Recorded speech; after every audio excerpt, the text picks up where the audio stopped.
उपस्थितीमध्ये बोलतोय आणि जे योगा क्लास गेल्या अनेक वर्षापासून शहरामध्ये अतिशय चांगल्या प्रकारे राबवत आहे. रामदेव बाबांच्या आशीर्वादाने अतिशय चांगलं कार्य या शहरामध्ये ते करीत आहे. त्यांनी सातत्याने मला मागणी केली होती की पावसाळ्यामध्ये योगा क्लास चालवत असताना खूप त्रास होतो, पाऊस झाल्यानंतर आम्हाला योगा शिकवता येत नाही आणि त्यामुळे जर एखादी बंदिस्त जागा आम्हाला मिळाली तर आमच्याकडे जे काही योगा शिकण्यासाठी येतात, कारण दिवसाला 6 क्लासेस ते करत असतात आणि पहाटेपासून चालू होणारे हे क्लासेस संध्याकाळपर्यंत चालू असतात आणि त्या दरम्यान पाऊस जर आला तर पावसामुळे योगा करता येत नाही आणि त्यामुळे त्यांच्या विनंतीला मान देऊन मी माझ्या आमदार निधीतून हे समाज मंदिर या ठिकाणी बांधलेलं आहे. संस्कार संस्थेच्या माध्यमातून सर्वसामान्य जनतेला चांगला संस्कार देण्याचं काम खडावकर साहेबांना त्यांचे सगळे सहकारी करत आहेत आणि त्यामुळे अतिशय पवित्र आणि मन शुद्ध करण्याचं काम ते करत असताना त्यांना लोकप्रतिनिधी म्हणून कुठेतरी साथ देणं गरजेचं होतं आणि त्या माध्यमातून मी आज या समाज मंदिराचं लोकार्पण करून त्यांच्या संस्थेला त्याची चावी सुपूर्द करतोय आणि त्यामुळे येणाऱ्या पावसाळ्यामध्ये त्यांच्या संस्थेला काही अडचणी निर्माण होणार नाही आणि जे काही सोपस्कार आहे किंवा योगाचे जे काही क्लासेस आहेत ते योग्य प्रकारे त्यांना त्या ठिकाणी करता येईल आणि त्यामुळे आतापर्यंत तुम्ही काही काळजी करायची नाही. प्रताप सरनाईकने गेल्या 3 वर्षामध्ये जवळजवळ 3000 कोटी रुपयाची कामं केली होती.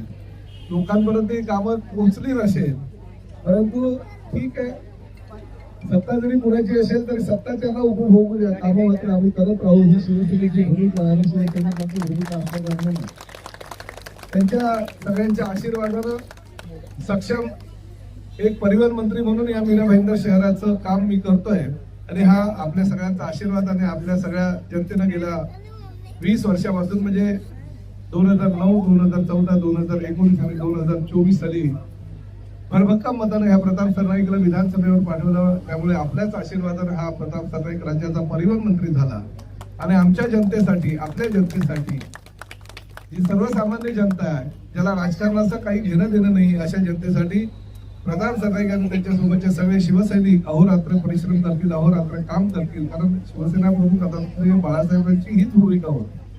राजकारण तुम्ही करायचं त्या ठिकाणी करा, पण समाजकारण करायला तुम्ही नका, अशी त्यांनी शिकवण आम्हाला सगळ्यांना दिलेली असल्या कारणानं त्या माध्यमातून आम्ही पुढेही काम करत राहू अशी ग्वाही देतो. परत एकदा आपल्या सगळ्यांना शुभेच्छा देतो आणि ह्या लोकांपणाला एवढ्या मोठ्या संख्येनं तुम्ही उपस्थित राहिल्याबद्दल मीरा भाईंदर शहरातील या जनतेचं आभार व्यक्त करून धन्यवाद देतो. जय हिंद, जय महाराष्ट्र.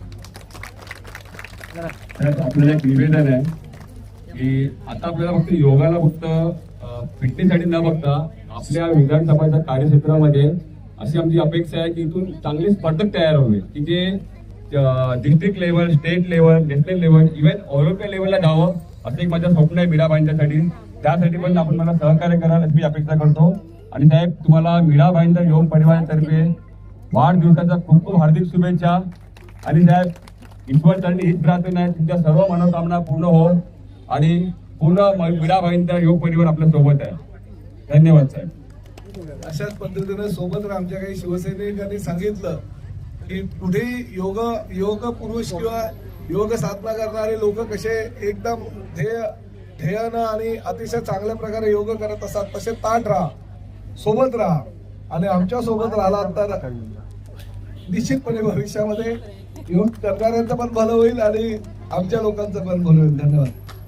फटाफट ले लिया कुछ सर का करेंगे सब जगह. साहेब, आपल्या इथे 3 कॅम्प लावले ते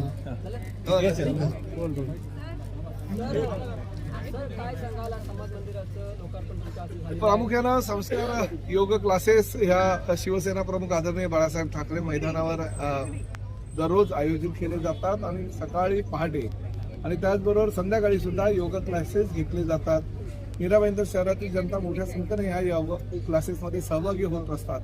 आदरणीय रामदेव बाबांच्या आशीर्वादानं योग क्लासेस चालू करायचं काम खडावकर आणि त्यांचे सगळे सहकारी गेल्या अनेक वर्षापासून करत आहेत. रामदेव बाबांचे ते अतिशय जवळचे शिष्य आहेत आणि मला सुद्धा रामदेव बाबा नेहमी त्यांच्याबद्दल सांगत असतात की त्यांना सहकार्य करा.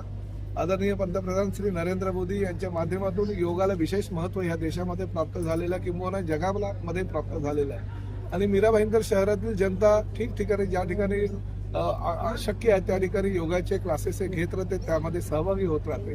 आणि खटावकर आणि त्यांचे सहकारी माझ्या मतदारसंघात आणि मीरा भाईंदर शहरामध्ये सुद्धा फार मोठ्या प्रमाणामध्ये सर्वसामान्य जनतेला योगा शिकवण्याचं काम दिवस रात्र करत असतात. पावसाळ्यामध्ये काही योगा क्लासेस करत असताना किंवा योगाभ्यासाचे धडे देत असताना पावसामुळे त्यांना जागा अपुरी पडते किंवा मोकळ्या जागेमध्ये ते करू शकत नाही, म्हणून त्यांना बंदिस्त जागेची मला मागणी केली होती. मी माझ्या आमदार निधीतून ह्या ठिकाणी एक समाज मंदिर बनवलं आहे आणि आज संस्कारच्या माध्यमातून करत असलेल्या योगा क्लासेसला हे समाज मंदिर आता सुपूर्द केलेलं, त्याची चावी मी त्यांना दिलेली आहे. भविष्यामध्ये अजूनही चांगल्या प्रकारचा योगाभ्यास या ठिकाणी व्हावा अशी माझी इच्छा असल्या कारणानं अजूनही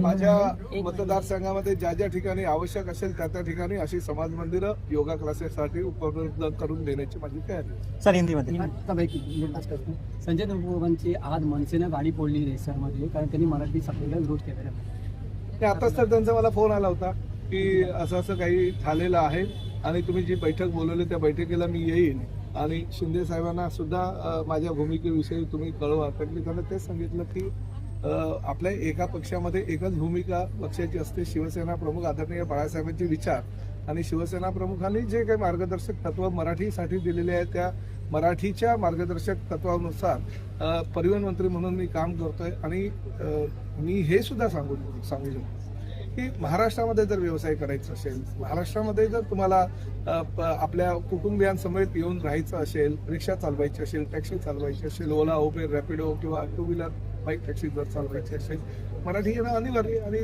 तोही राजभाषा आहे. राजभाषेचा गौरव करायला शिकलं पाहिजे.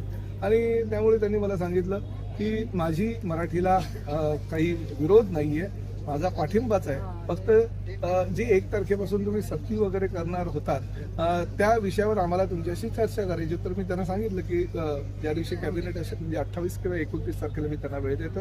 ज्यांचा विरोध आहे ह्या मराठीच्या भूमिकेला त्यांना सगळ्यांना आमंत्रित करीत त्यांना समजावून सांगेल, त्यांची भूमिका तेही समजून घेईल. परंतु एक गोष्ट मात्र परत एकदा